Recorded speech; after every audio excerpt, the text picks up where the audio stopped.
And the big questions that I've been asked all the time and will continue to ask is, can we cure MS and can we prevent the disease? And you'll hear some of the emerging insights that are happening before people develop MS, the risk factors that predispose people to MS.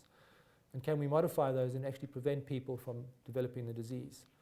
And that's one of the themes we'll probably close with is, can we take siblings and children of people with multiple sclerosis, because they're at high risk of developing the disease, and prevent them from getting MS in the first place. And that's an uncharted territory where a lot of people are beginning to focus their attention on that aspect of the disease. And can we cure MS? Well, I have a feeling we can cure MS. It just depends what it just depends what phase of the disease we target the treatment.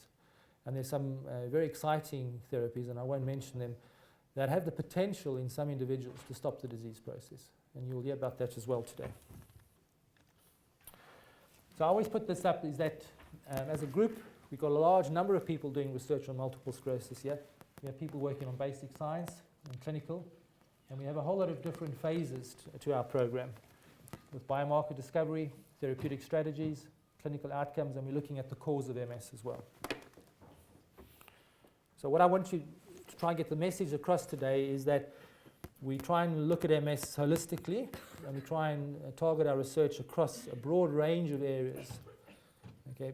Not just one specific area, a broad range of areas, and we will update you with the results of our research across these areas today.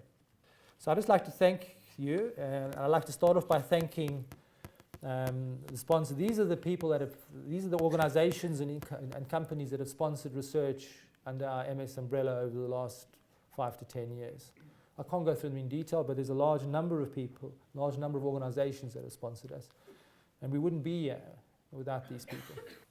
The particular ones that are current are the MS Society in the UK, the National MS Society in the United States, Aims to Cure, Barts and the London Charity, and the Rowan Charitable Trust.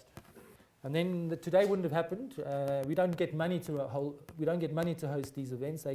People expect us to engage the public in science without any budget, and we're really grateful to Bayer Healthcare, Biogen IDEC, Merck Serono and Novartis for giving us donations to help support today and run today.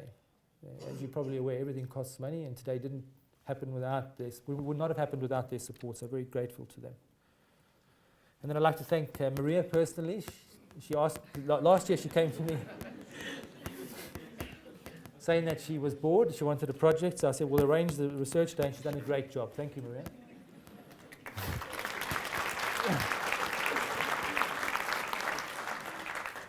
And then in terms of the dedication, we have to dedicate this day to people with multiple sclerosis, their family and friends.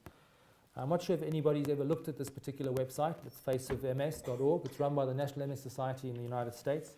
And each little brick is a person. So you can actually register on this particular website and record your story.